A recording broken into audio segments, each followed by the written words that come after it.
WB's first New Tuesday crossover event. A stirring saga that crosses over from Buffy the Vampire Slayer to the new series Angel. Look out! Here comes Spike! The battle begins at sunset. Let her go. And continues into daylight. What do you want, Angel? Forgiveness. A special 2-hour Buffy Angel crossover event.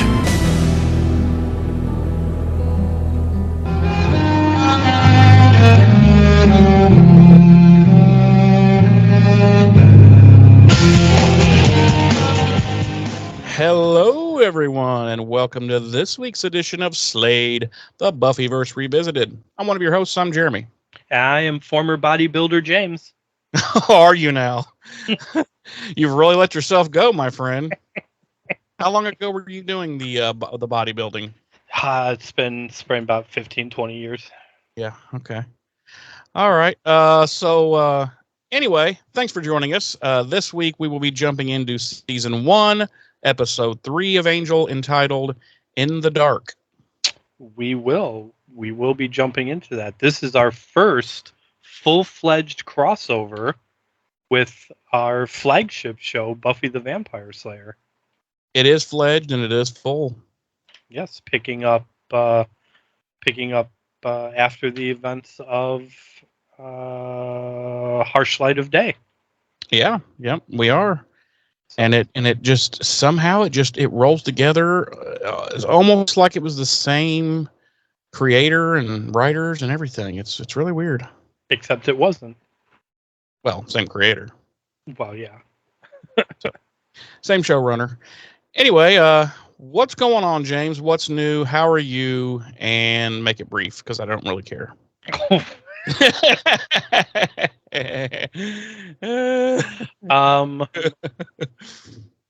Whoa, that's appropriate.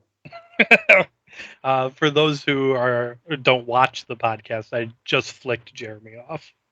He did, and it cut deep. It really did. Yeah. Just a brief sidetrack. The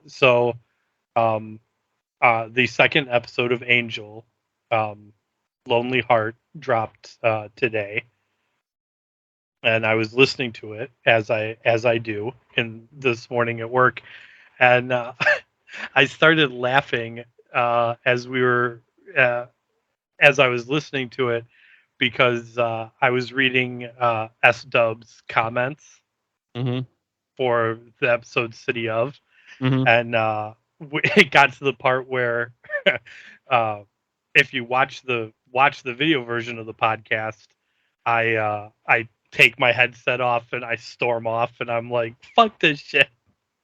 Because she said, I believe she said something about not finding David Boreanaz attractive. Right. And it's funnier. So sometimes I think that visually being able to see us is funnier, but hearing it, I think, was funnier because literally all you heard was like my headphones rustling and then hitting the ground and then like me in the muffled distance being like, fuck this, I'm out. Yeah, we are. And then silence, except you started playing the theme song, the outro. Yeah. It just shows how unprofessional we are, really. We're so unprofessional. Because there's no other podcast out there that would do shit like that. There's No.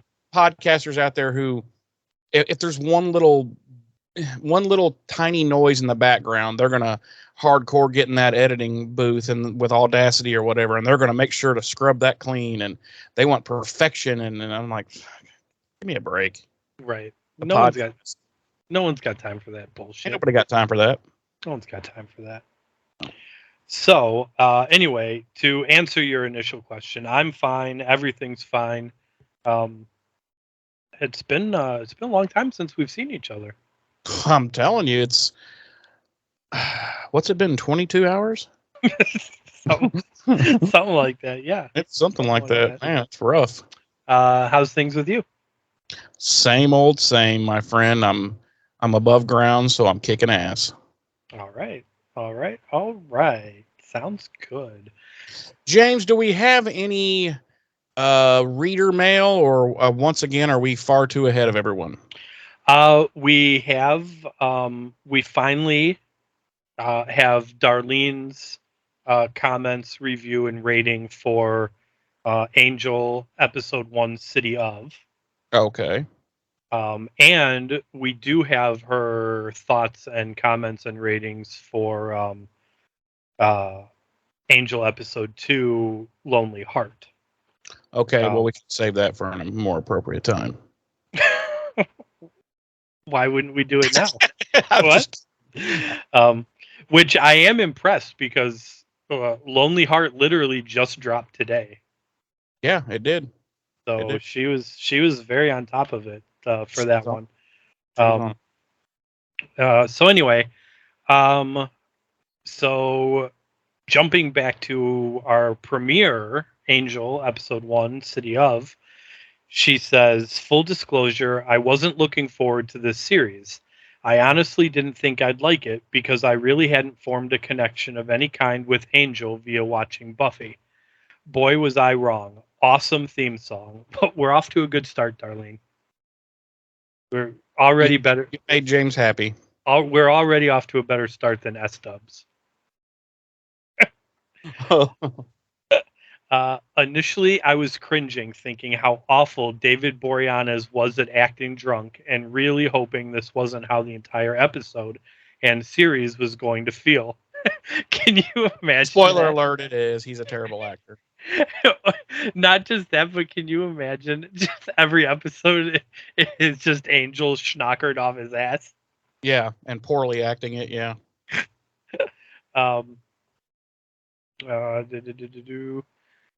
Was going to feel. I was so relieved and a little turned on at the moment his serious face appeared. I then rewatched from the beginning, and it was genuinely funny. I too often find myself turned on by David Boreanaz. He does, trust me. This comment isn't going to be nearly as long as most of my previous posts because there was nothing about this episode I didn't like. It was funny. Oh my God, Angel jumping so suavely into the wrong convertible, and Cordy absolutely lighting up when telling Russell he was about to get his ass kicked. I love the concept of Doyle receiving visions directing Angel to someone he needs to help, but Angel having to discover the details on his own. And I had no idea how much I missed Cordy until she popped up. Yeah, I mean, those are, you pointed out some of the best moments of the episode, honestly. And I think I don't know that we really talked about it at the time, but it really does set the standard for how the show going forward mixes all the drama and melodrama, but does kind of nicely balance it out with comedy. Does it? God. I'm in a mood today, so you know I'm in a ball-breaking mood. Clearly. No, I agree totally. I like Doyle's character and could very easily have invested in him more until I heard he doesn't stick around. LOL, it's all good. The podcast he doesn't stick around in real life either. After all, is revisited. Perhaps I should binge watch so I'm revisiting too, and you guys won't feel limited. Though it's very sweet to keep me, a first-time watcher, in mind. I would still get invested in him because you don't know when he goes away. Yeah. So but I mean, spoiler alert, he checks out in real life too. So not till after he's done with the show. Yeah, but not too long after. Things like 03.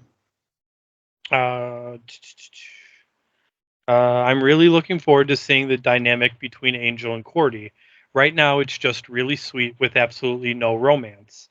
I don't know if that ever changes, but it's really refreshing to see a guy relating to and caring about her for her, instead of her looks. The comment from Doyle about her at the end, out of bounds and super cringe. Yuck. We already know guys say that kind of thing to each other privately. We don't need to witness it. Wait, what did he say? She's a real stiffener. Oh, yeah, that's right. I was like, wow, they got away with that on the WB? Right. Wow. I often say that about, just random women I see and out, if I'm out at the mall or something, I go, wow, she's a stiffener, and I say it really loud. Right. I'm sure you do. Yeah, I'm sure you do. Because you're Joss Whedon's insert character for real life. For real life, exactly. Yeah, I play Joss Whedon in real life. I'm loving all David Boreanaz all the time. Me too. He does. I think my lack of connection to him and the character in Buffy is simply that we don't really see who he is outside of Buffy. This episode, and assumedly the series, allowed that, and now I want more. I would agree. I agree. I agree. Oh, and you're going to get the more. You're going to get the more. You are going to get the more. You're going to know, by the time this series is over, you're going to know everything about Angel. Right. I mean everything. Everything. Height, weight, penis size. Yeah, because let's be honest, the final season actually shifts over to Skinamax, and there is so much nudity. There's so much nudity and softcore fucking. There's one episode where literally no one wears clothes. Mm-hmm. Fucking creepy. Yeah.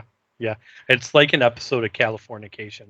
Yeah, especially because one of the guest stars is a woman who has a bigger dick than Doyle does.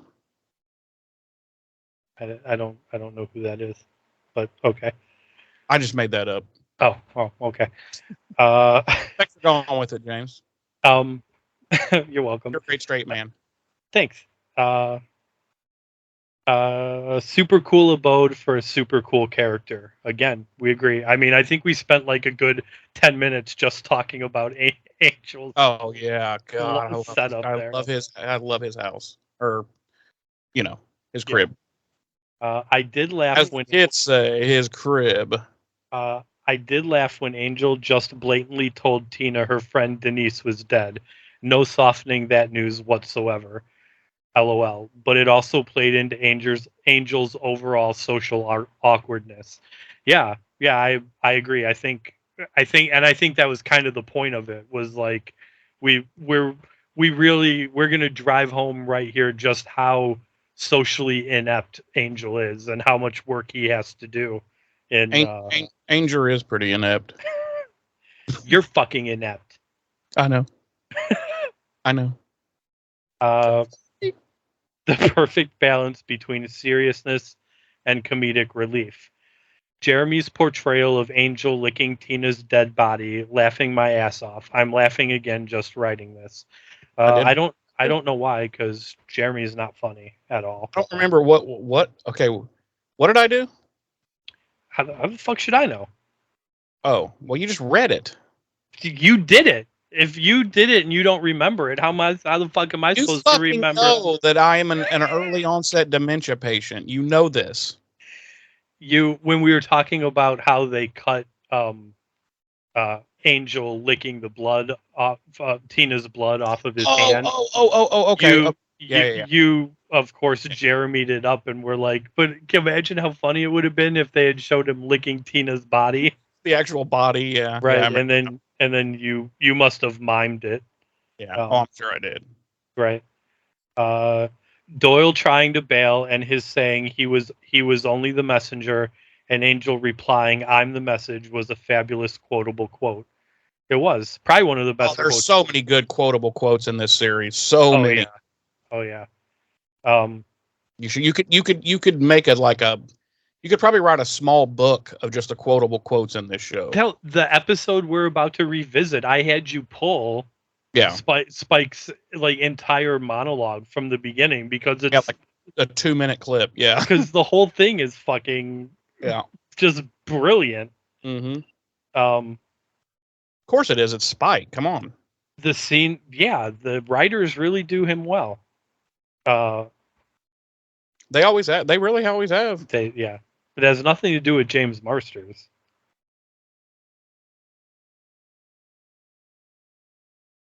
No reaction. Just I'm sending you ESP that says "Go fuck yourself." That's why my head hurts. Right. The scene with Angel ultimately pushing Russell out the window, epic. Yeah, probably till this day one of my favorite death vampire. One of the coolest kills ever. Right. It's right up there. I don't know if I would list it before or after, but the opening scene of City of when he double stakes the two with the bracers. That's for me. Russell still got the he's still the slot. It's pretty fucking epic. Right. But like obviously I'm a Batman fan, so when Angel uses gadgets like like that, the grappling hook. Yeah, like that. I get happen to have in his waistband. Right, I get a kick out of that. Fun. Oddly enough, spoiler alert: the vigilante hero Batman references don't last very long. No, they don't. And I always kind of hoped they would give him like a vamp belt. And he would have just one's little container of holy water, just little gadgets all over the place, I'm also looking forward to the general feel being different from Buffy. No high school trivialities, no parents, no watchers, etc.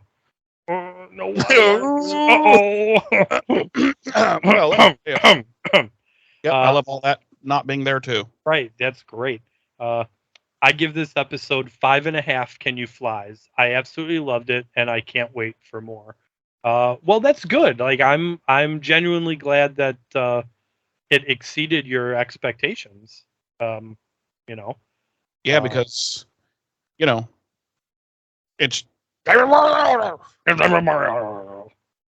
so yeah. So now let's go over to what she thought of Lonely Heart. She says, I'm so sorry my comments on the last episode were a few hours late. I misplaced my copy of your recording schedule again. I'm so damn unorganized. Oh, wait, I never had one.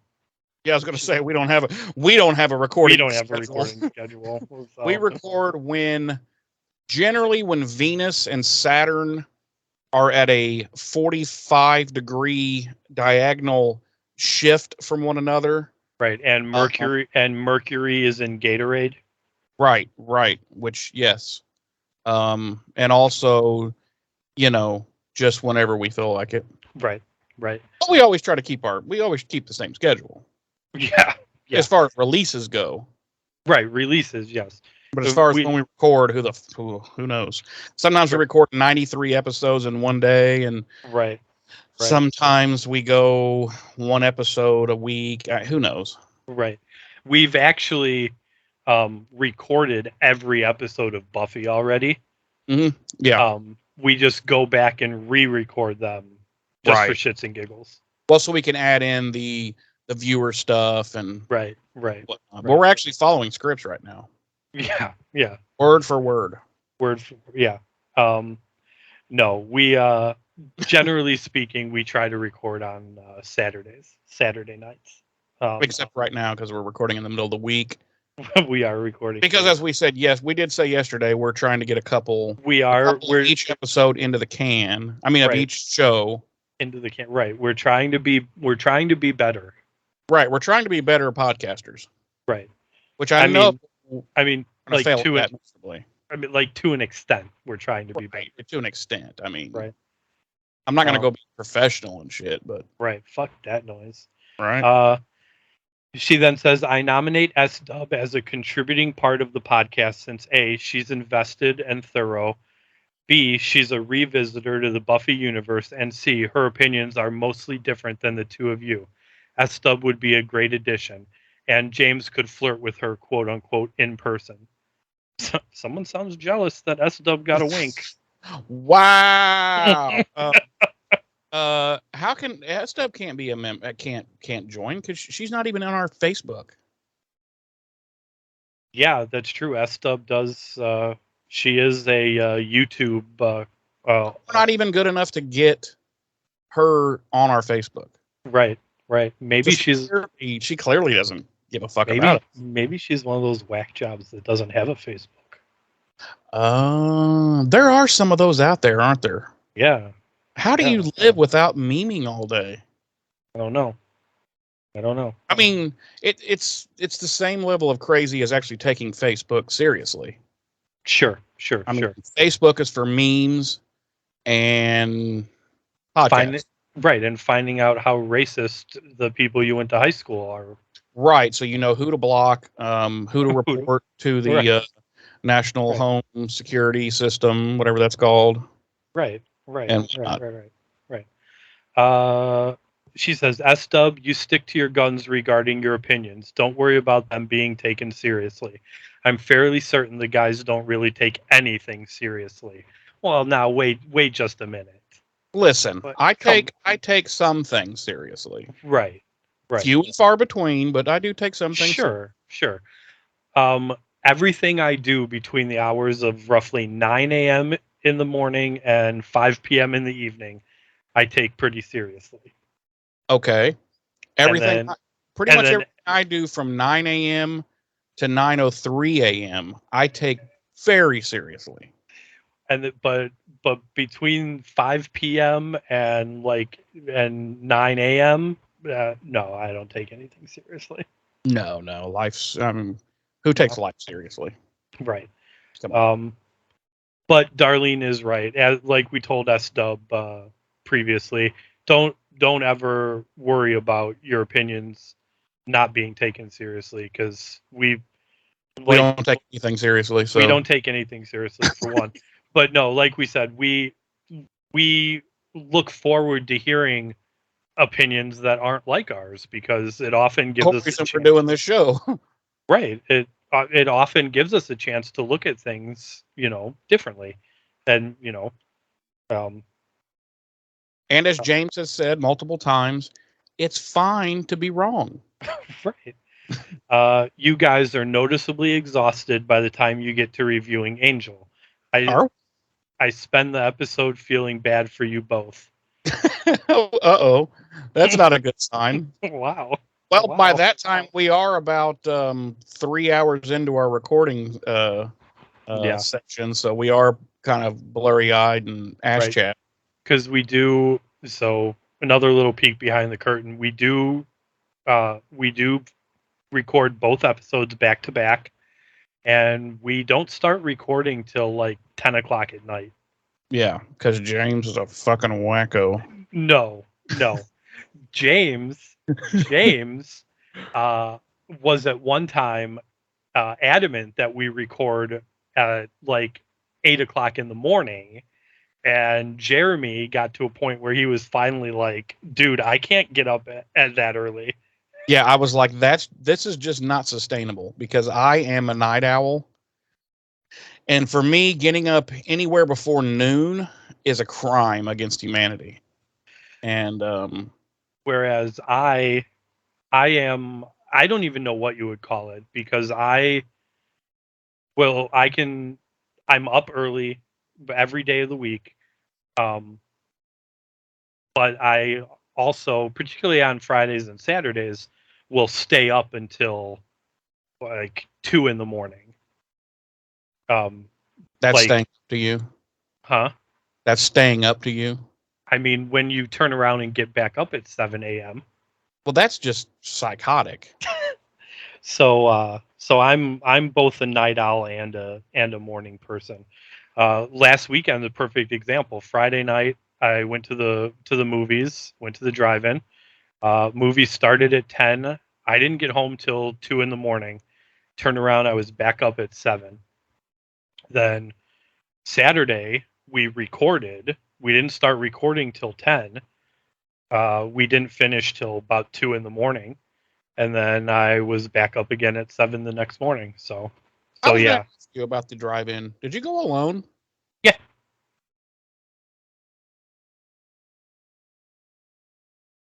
Is that it? That was it. Okay. Did you slip a hand over your shoulder quietly in the dark? No. I was absolutely expecting James to react the first time Jeremy said Sharon Peters. Listen. I'm not always on top of my game. Okay. Clear. It happens. That day, you definitely were not. I thought Kate moved super fast too, but if she's there every night, maybe she just knows what she likes. I mean, it's David Boreanaz after all. And we all like David. David Boreanaz. Thank you. I'd like to say I knew Sharon was the bad guy the whole time, but I didn't. I fell for the trap of thinking it was Kevin, which actually added a nice little surprise when the truth was revealed.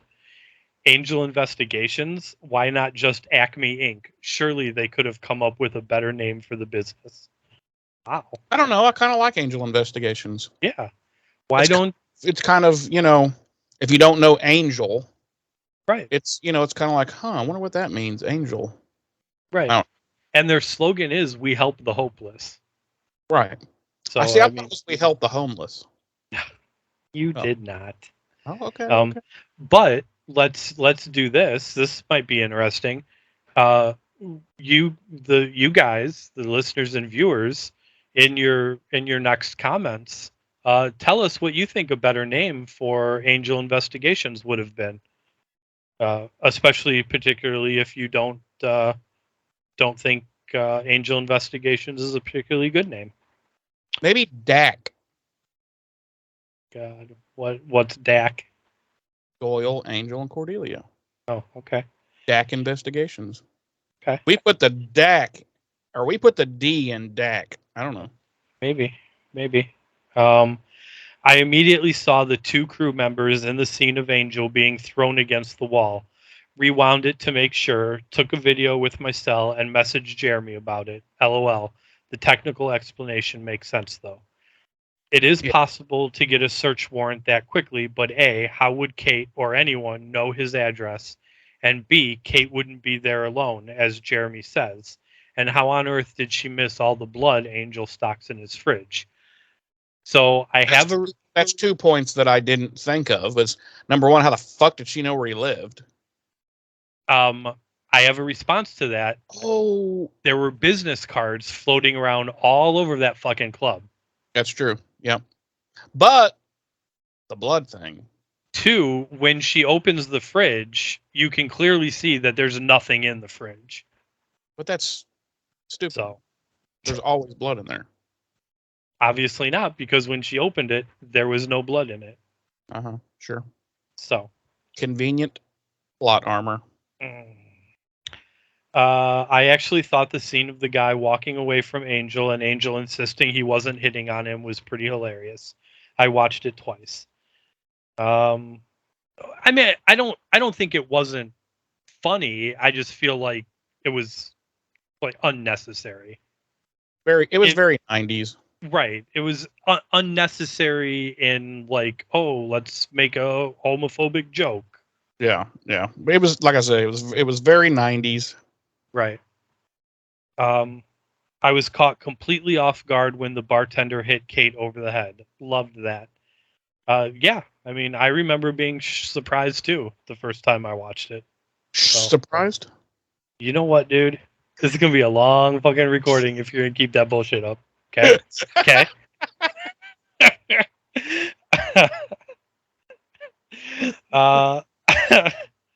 I give this episode 3 glory hole remixes. 3 glory hole remixes. Okay. Oh, Darlene. It wasn't a bad episode, but it was a bit deflating after the series premiere. Yeah. I'm really enjoying. Yeah, I agree. I'm really enjoying Cordy, and I think I could enjoy Doyle much more if he wasn't so Xander-ish. He's gone soon. I was definitely disappointed they were going with the buddy cop cliche too, and I just didn't connect with the Kate character at all. Wait, Jeremy said Kate episodes? Oh no, we're not finished with that. No, we're not finished with that. Don't worry, she too does not last. And nor should we be, because Kate is phenomenal, and we love Detective Kate. In fact, Kate dies a horrible, horrible, horrible death. Kate does. Man, you need to keep the spoilers to yourself, okay? Okay. All right. That being said, get invested in Doyle. It's worth it.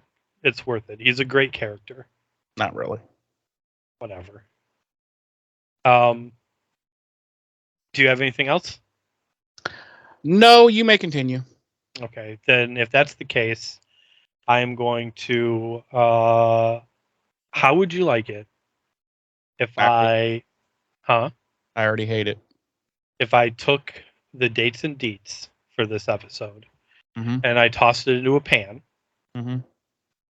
just a piping hot cast iron skillet, okay, with some garlic butter and some rosemary, okay, and I basted it until it was like maybe just slightly not pink in the middle.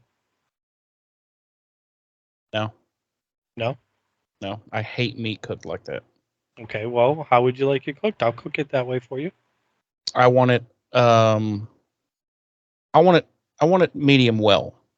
Medium well. Okay. I don't see any pink.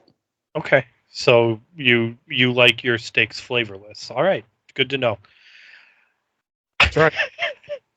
That's right. As previously stated, this week we will be revisiting Angel Season 1, Episode 3, our third episode of the series overall, In the Dark. Our episode director this week is Bruce Seth Green, and our episode credited writer is Douglas Petrie. Our original air date was October 19th, 1999 on the now defunct WB network. Our Nielsen rating for when the episode originally aired was 3.7 million households, ranking it 88th out of the 139 network primetime shows for the week, and third out of the 15 primetime shows airing on the WB for the week. So it beat this same week's episode of Buffy. It did, but it took a decline from both our premiere and our second episode. Yeah, but it's just funny that only 3.4 million watched Buffy, and then 3.7 million watched Angel. Right. Which I'm like, most of them had to have been like, what the fuck is going on? Sure. You know? Anyway. Our regular cast, as always, includes David Boreanaz as Angel, Charisma Carpenter as Cordelia, and Glenn Quinn as Doyle. Our guest stars this week include Seth Green as Oz, James Marsters as Spike, Kevin West as Marcus, and Malaya Mathias as Rachel. Our episode synopsis this week reads, Oz delivers a relic to Angel that will render him invincible, but Spike is determined to fight Angel to the death for the otherworldly artifact. Is he, though? He is. He's willing to... That's not accurate at all. It is accurate. It's not accurate at all. They have several fisticuffs. Do they? Yeah. They have one. They have two. And Spike runs away both times? Yeah, because he's a puss. So he's not willing to fight to the death. And his whole plan is not to fight to the death. I'm just saying. So, once again, I'm right and you're wrong. I'm just saying. Mine reads, this is actually kind of funny. Excuse me. Spike and a colleague. So it's like, it's the guy at the office and the cubicle next to his. Spike and a colleague torture Angel in hopes of ascertaining the whereabouts of a ring that makes the wearer invincible. Much more accurate. Yeah, okay. If you say so. I'm pretty sure everyone listening would agree with me. Well, what do they know?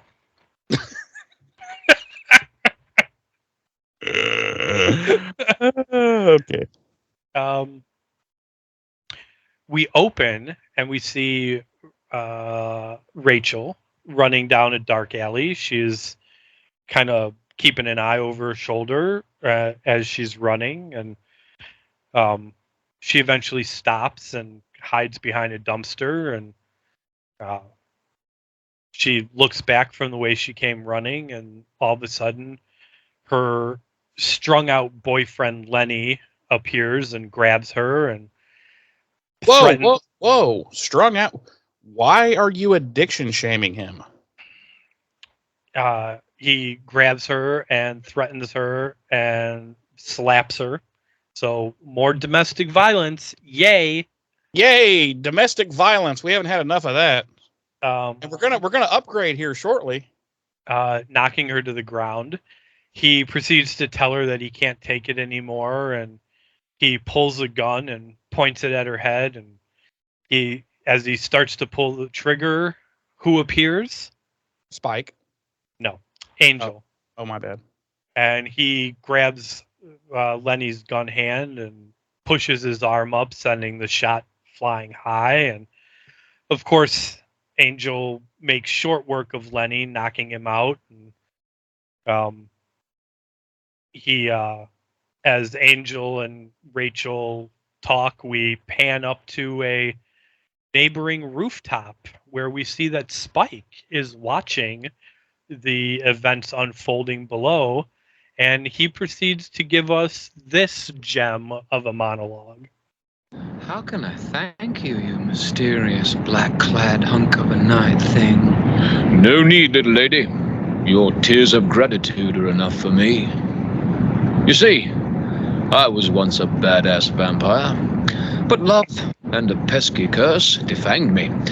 And now I'm just a big, fluffy puppy with bad teeth. No, not the hair. Never the hair. But there must be some way I can show my appreciation. No. Helping those in need's my job.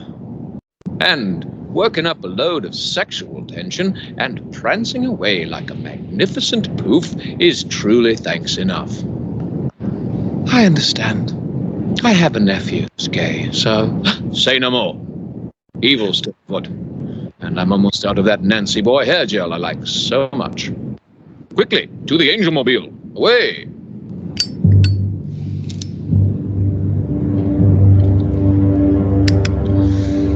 Go on with you. Play the big strapping hero while you can. You have a few surprises coming your way. A ring of Amara, a visit from your old pal Spike, and oh yeah, your gruesome, horrible death. So what are we now? About 3.5 minutes into the episode, and we've already had a gay joke again. Yes. And that is our cold open. We cut to, again, one of the most fabulous theme songs in television history. Okay, you said one of. I did say one of. I can get behind that. One of, but definitely not number one. Let's not get ridiculous. No, number one is obviously the T.J. Hooker theme song. I was going to say Chips. Oh, wow. Well, they could be tied. Okay.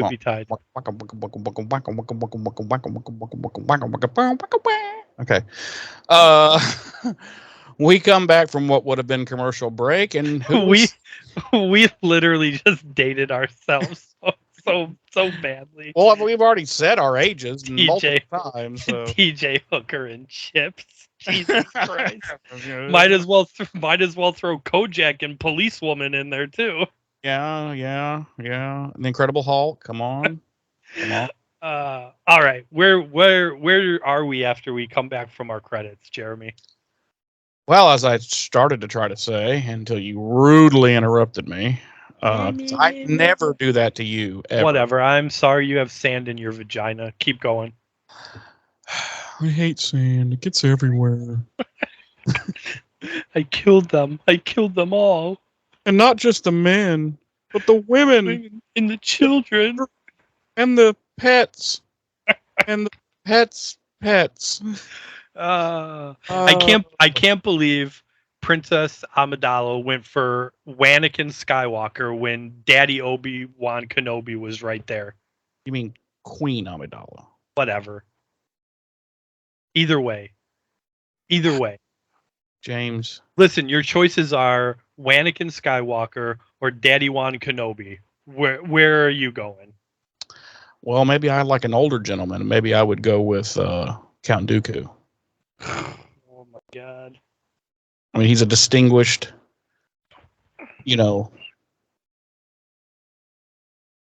man. His name is Dooku. Okay. And that's too close to Dookie for me. All right. So anyway, we come back, and who do we see but Oz, who's pulling up in front of Angel's establishment and parks. Any ideas how maybe he found it so easily? No idea. No idea. Thanks for kicking in there, buddy. I mean, I would imagine since Cordelia is dead set on making this a viable business, he's probably listed in the phone book. All right. Sorry I asked. I'm just saying. So when Oz walks in, Cordelia sees him and is quite happy to see him. She's been working on an invoice for poor Rachel. And she and Doyle were going back and forth about invoice, and he's like, that's not money, that's just mail. It's, there's a difference between sending an invoice and actually getting paid. And that's when Oz came in, and she's all happy, and she's asking about, how's everything back at home? And he's, she's like, how's the bronze? And the same, and yada yada. And then she's like, he goes, are we done? And she goes, oh yes. That ends pretty quickly. So he's like, where's Angel? And so they take him down the dope ass elevator into Angel's dope ass apartment, ass subterranean fucking bat cave. And they exchange pleasantries, and Oz holds out a ring, and Doyle and Angel both know exactly what it is just by looking at it. Even though it was supposed to be a myth all these years, and even Spike himself thought it was that big gaudy necklace, but right. Angel and Doyle both know exactly what the fuck it is, so, go figure. I don't know. Well, I chalked it up to the fact that it's probably described somewhere in texts, but Spike is too dumb. Okay. So, sorry, Cordelia's like, what the fuck? Why do you care about jewelry all of a sudden? And Doyle's like, because that's not just jewelry. That's the gem of Amara. Or actually, Angel says it's the gem of Amara. And that it renders the wearer completely invulnerable if you're, a vampire. Meaning daylight, the whole 9 yards. And Oz says, Buffy wanted you to have it. He explains the Spike thing, digging it up and all that. And they ask about Buffy briefly, not Angel, but he's like, yep, she's fine, just being Buffy. And they all leave to go to the pub, but Angel sticks around, as always, to be a broody cunt. And no, he actually goes down after they leave. He goes down and through his little trap door into the sewer system to he finds a little kind of a loose brick and pulls it out, and he puts the ring in there and hides it. Instead of immediately putting it on and being like, fuck you all, fuck you, you can't hurt me, you can't kill me, I am the shit, fuck this whole thing, I'm out. Which is what I would have done. And that's why you're not a hero. Well, how about you eat a large satchel of dicks? How about that, okay? The next morning, Cordy and Doyle are sitting there at the desk, and hold it. Before you go on, I do want to say you are correct in that this scene does raise a lot of questions. How did Oz know where Angel was? How did Doyle and Angel immediately know that this ring was the gem of Amara? And most importantly, how come no one called to tell Angel that Oz was fucking coming? How would they know his number? None of them know. That's what I'm saying. They know he's in L.A. That's all they fucking know. And yet somehow Oz drives directly to his business and home, and it's like, hey, I'm Oz. What's going on? So yeah. Well, yeah. I mean, now if this were this day and age, I wouldn't have nearly the issue with how they found him or anything like that, right. you know, in the computer age. But this is 1999. I mean, I guess really, we just kind of have to infer that they know, because I mean, Buffy obviously knows that Angel's in L.A. Well, L.A. is, you know, it's a very small town, so it shouldn't be that Well, hard. no, but I'm saying like they've obviously had contact with each other since he left. Why say that? Why do you say that? Because when he left, he didn't tell her where he was going. Oh, yes, he did. No, he did not. Oh, yes, he did. No, he did not. Yes, he did. Listeners, comment on this. Now, he might not, I don't know if I can't remember if he directly told Buffy, but he definitely said he was going to L.A. No, he did not. Yes, he did. It absolutely happened. No, it did not. Yes. Because she asked him, "Where will you go?" and he said, "I don't know." Right, that was then. Later on, he said he was going to L.A. Yeah. No, he did not. Yep, it happened. So the next morning, Doyle and Cordy are at the desk. He's got a hangover. She's giving him some aspirin and breaking his balls because he was apparently a total douchebag the night before. And a tearful Rachel has phoned Angel whilst in the middle of his Tai Chi practice to say that Lenny has been released on a technicality. And I'm like, could the technicality have been that he was beaten and apprehended by an unlicensed private investigator? And Angel's like, okay, you know, I'll be right over. And so he heads out. He puts what I call the cloak of awesomeness on, his trench coat, and he heads out into the little parking garage area there where the Batmobile is. And before he can get in, he gets smashed in the back of the head with a giant fucking 2x4. And it's Spiky. And Spiky and he they begin to partake in what I'd like to call aggressive negotiations. Spike wants the fucking ring, and Angel's like, you might as well go home because it's staying with me and you're never getting it. And they fight. Angel's pretty much kicking his ass, especially once he actually vamps out and comes to his full power. Unlimited power! Sorry. And so yeah, he pretty much houses him, and Doyle and Cordy come out, and Spike fucks off. And he's like, I will get you my pretties. And Angel's like, you two need to split skis because, you know, it's Spike and he'll probably come after you. And then he's like, Doyle, take her to your house. And she's like, why can't we go to my house? And he's like, because he knows you, he'll find you.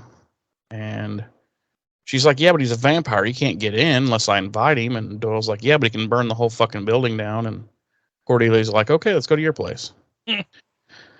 And before you go on, I loved when Cordy and Doyle first come out there and Spike recognizes Cordelia. Yeah. And he's like, Cordelia, he's like, you're looking lovely. Oh, he says you look smashing. Yeah, did you lose weight? Yeah, and I'm like, wait, she looks exactly as good as she did, as she always has, you know. But yeah. So Angel finally gets to Rachel's apartment, and long story short, because everybody's seen the episode, he listens to her sob story and basically tells her to leave Lenny permanently and quit this fucking sick game of self-flagellation. So we kind of get out of that storyline finally, thank God. Then we cut over to Doyle's apartment, and what's going on there, James?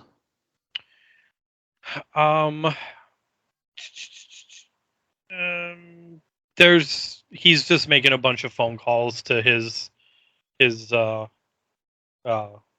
not above board contacts to try and find out if he can get any information on where Spike might be. That's it. That's all. That's literally all that's happening.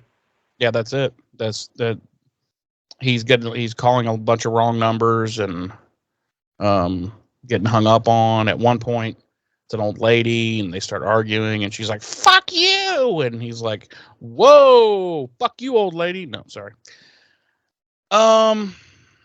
So then we cut to one of Doyle's contacts did pan out, and we cut to. Huh? It didn't really it didn't pan out, but we cut to Angel finally stumbling across Spike in a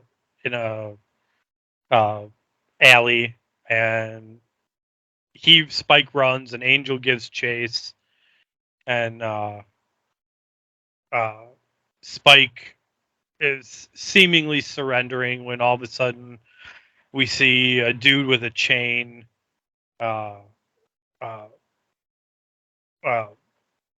capture Angel, which I thought was a really cheesy like capture. And then we cut back to Doyle's place, and they're worried about the fact that Angel hasn't called yet.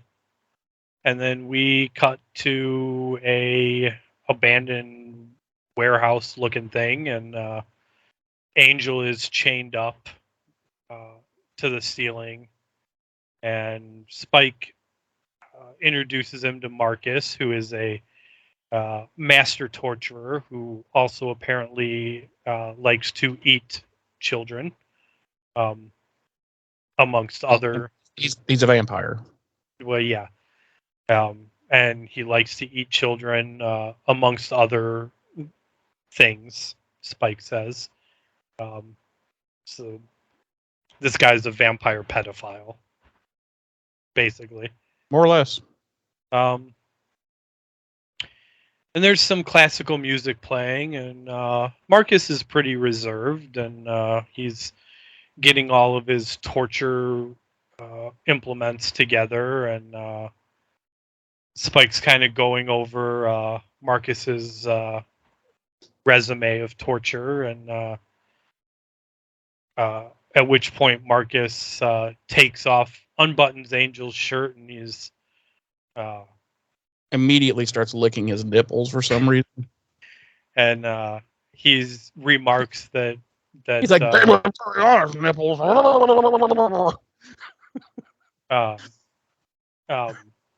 He's kind of surprised that Angel's over 200 years old and there's so little external damage to his body. And then he asks Angel what he wants, and Angel, of course, refuses to really give in to Marcus. And see, when he asked him that, when he's like, Angel, when he's all like, what do you want? I thought he was wanting to take his order for what he wanted to eat. And then wow, okay. Marcus steps over to a table and or over to he's got a fire going, and there's red hot pokers in the fire, and he grabs one and he shoves it through Angel's abdomen, and there's like a time lapse, and we see that Marcus has continued torturing Angel and asking him what he wants, and then torturing him some more. At one point, because Angel's being so defiant, Spike busts a piece of wood and threatens to stake Angel if he doesn't tell him where the ring is. And Marcus is kind of like, listen, dipshit, if you kill him, you're not going to find out where the ring is. He knows you're not going to kill him, so This isn't going to work.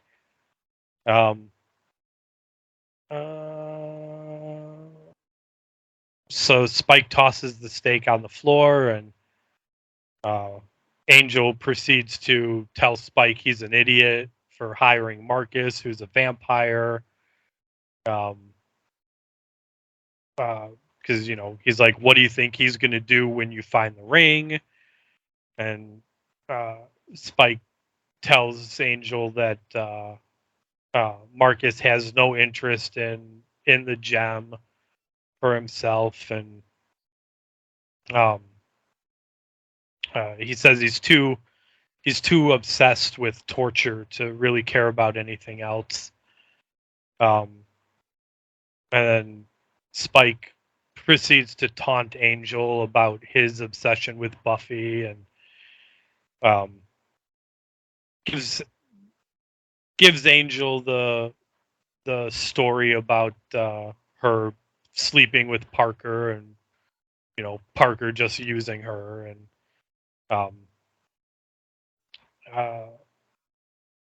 Spike ends up leaving, and Marcus proceeds to plunge another poker into Angel, and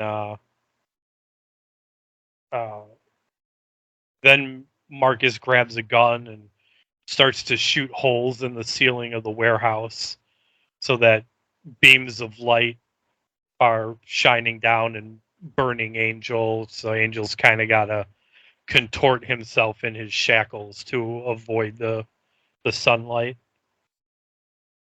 And we cut back to Angel's place, and what's going on there? There's a fire. No. Spike's destroying the place, trying to find the ring, and he finally gives up and goes out. And Cordy and Doyle are waiting there, armed with crossbows and whatnot. And Spike basically tells them, "Listen, I'm Spike, and I'm cool, and you're not. So, get me the fucking ring, or Angel dies." And they're like, "Yes, master." And they leave to do so. No, he leaves. He's like, "Listen, you got till," I think he says, sundown, I think he says. "And meet me at yada yada behind some fish market when you find it." And meanwhile, Angel's still being tortured, and he's managed to get that piece of wood between his feet. And as he gets Marcus just in place, he's like, "I promise to kill you."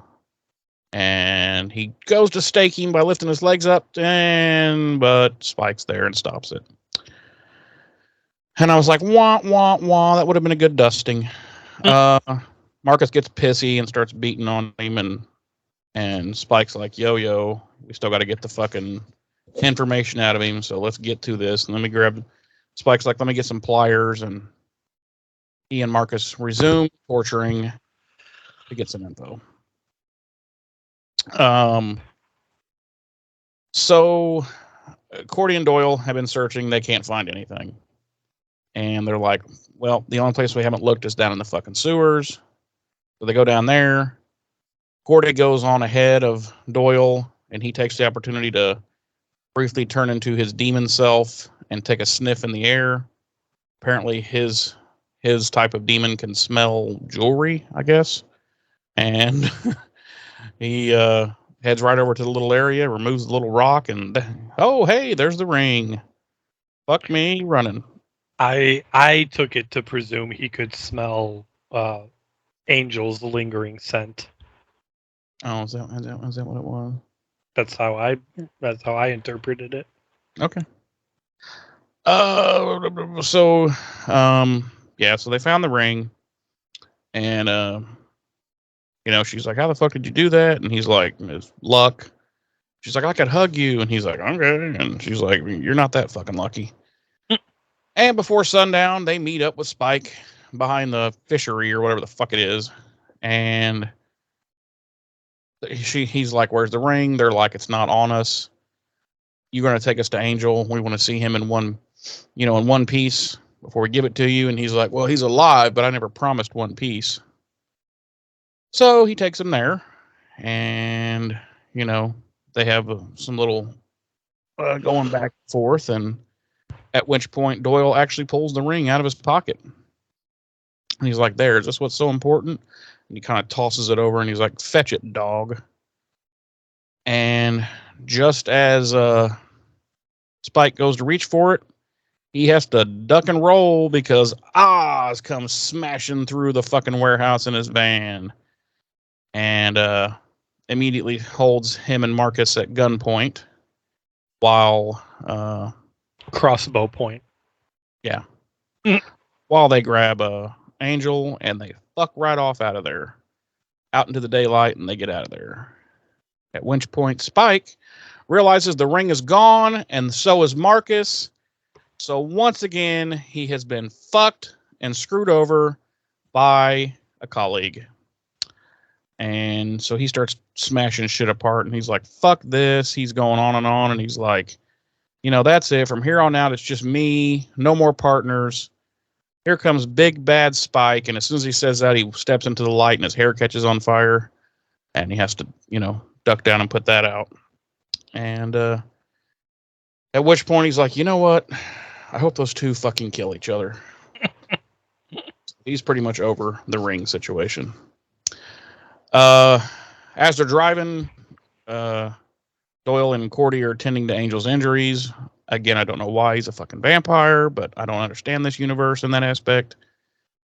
But at one point he tells Oz, no, turn around, get turned around. They're all arguing with him, and he's like, no, turn around. He likes children. He's going to go after kids, and he can't be that far. So they do so. They head back the way they were going. We see Marcus on a boardwalk, spots a big troop of Boy Scouts. Is it Boy Scouts? Yeah. Yeah. And begins making his way over there, and then he hears some noise, and he looks up, and here comes fucking the party van again. Wham! Smashes him and knocks him 27 feet across the fucking thing.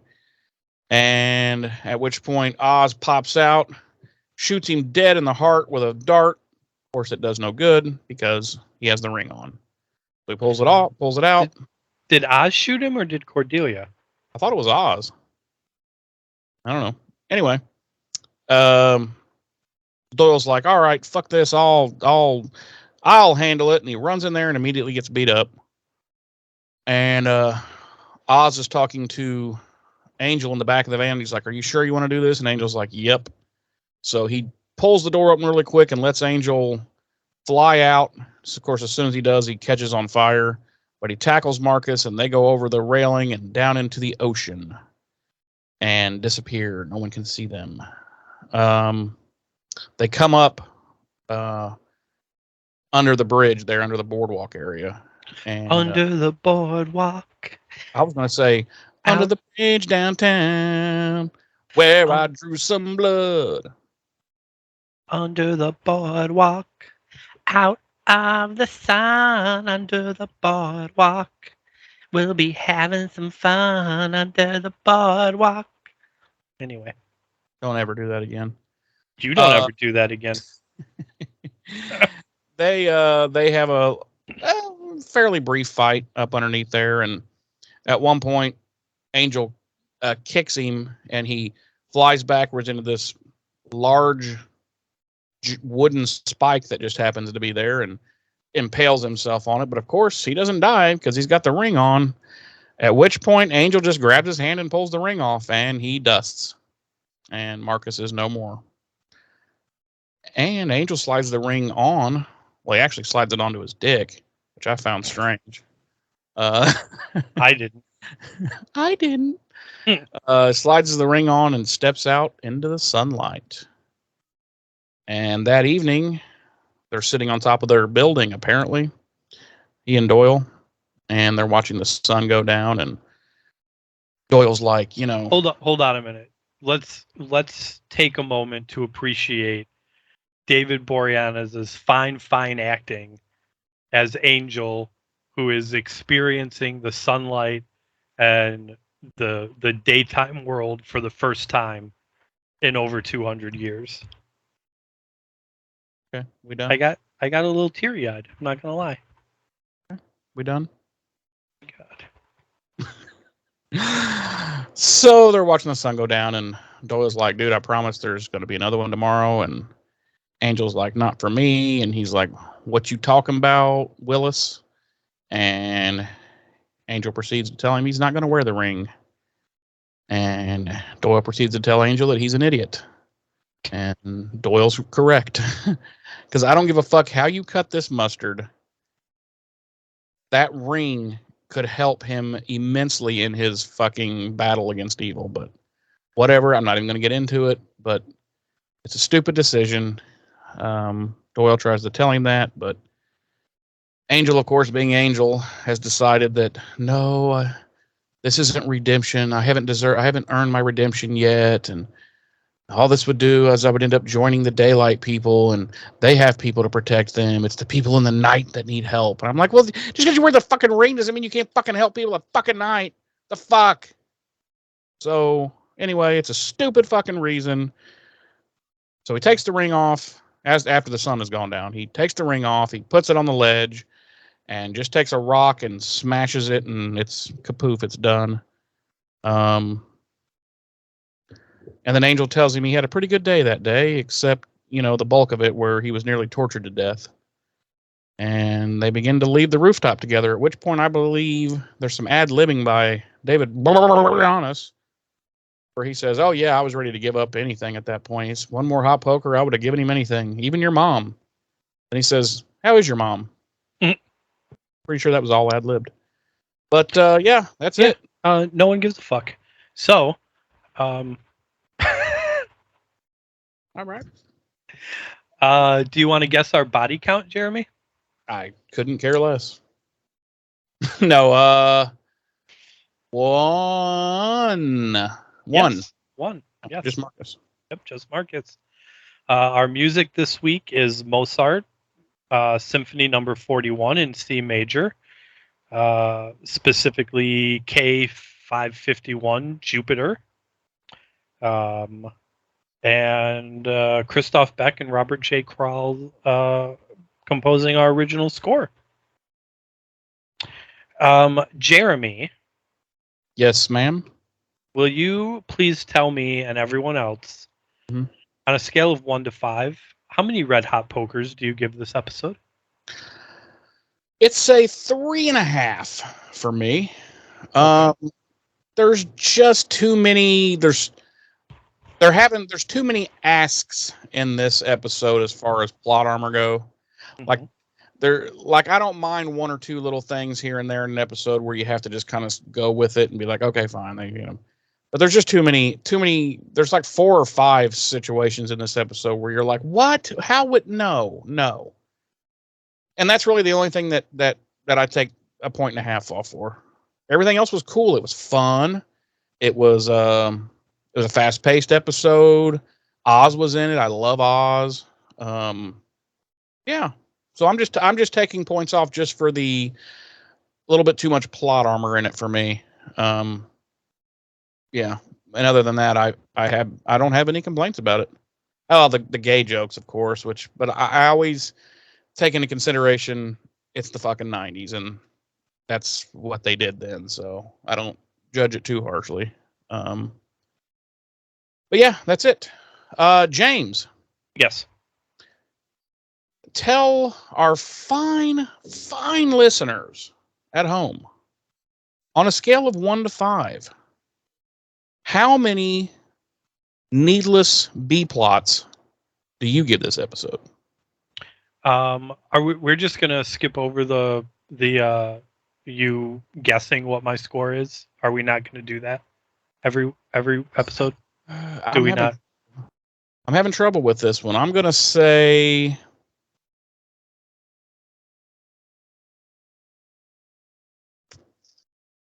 I'm trying to do the Chevy Chase thing to you to get you to 4. You give it a 4.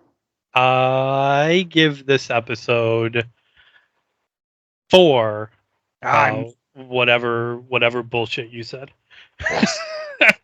Yeah, I really enjoyed this episode. It's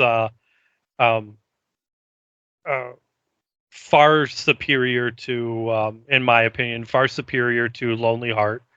Well, maybe not far superior, because I think I gave Lonely Superior. Heart.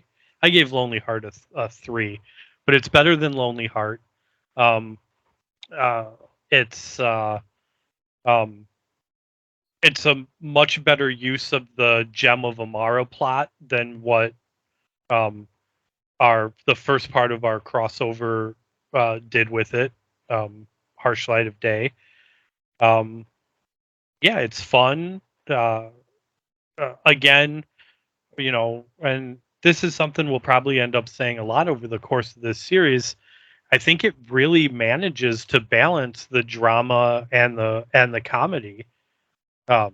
It's not too heavy on either of them. It's a real good balance. I love seeing Oz, of course, and it kind of made me disappointed that that Oz wasn't a character that ended up joining this spinoff. I thought the same fucking thing. I was like, how good would it have been if Oz had been on this show full time, Yeah, I think it would have given Seth Green more chance to shine. Yep. In this universe, and I think it would have just been a phenomenal dynamic with him and Angel. And his eventual romancing of Cordelia, which would have happened. Who, Oz? Yeah. Yeah, sure. Or he and Angel. Or he and Angel. They are both sometimes laconic. That's one of my favorite lines in this episode. Yeah. Yeah, so I don't have nearly any of the problems with it that you do. Yeah, that scene raises all those questions, how did they know where Angel was, yada yada. But again, like, Buffy knew he was in Los Angeles, and despite your protest to the contrary, and I defy anyone to show me where I'm wrong, I don't believe that before he left at the end of season 3 of Buffy, he told anyone he was going to Los Angeles. So I believe that at some point they've had some contact with Angel since he left, to know where he's at and where he's living. I liked Angel's decision to destroy the ring. I think it kind of, his little speech about the whole world is designed around the daytime people, and they have people to protect them, so much so that they have no idea what is waiting in the dark for them. And I think there's an aspect of Angel doesn't know if he can be trusted with that kind of power. And that's kind of the point of the show. He's if he has the power to be invincible, what would happen if he spent eternity as Angelus? I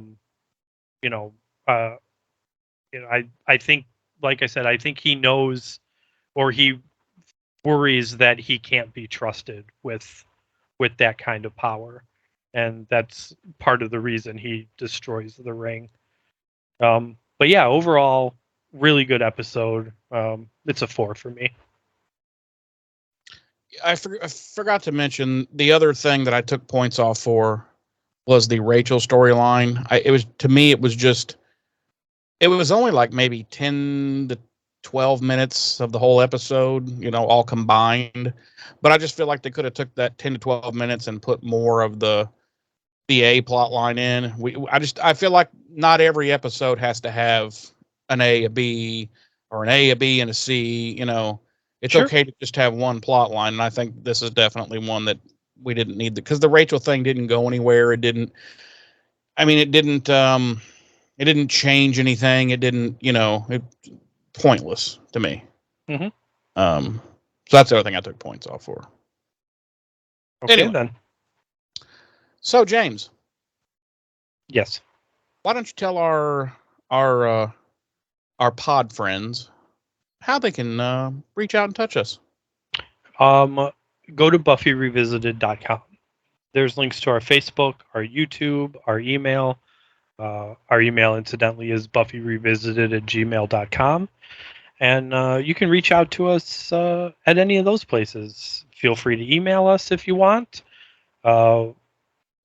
With your comments and reviews and ratings of any of the episodes we've covered so far, or any episodes we may cover in the future, or just general conversation about the shows. Obviously, those being Buffy and Angel, or just about the pod in general. Same thing with the Facebook. You head over to the Facebook, you will see what are at least our 2 posts weekly about that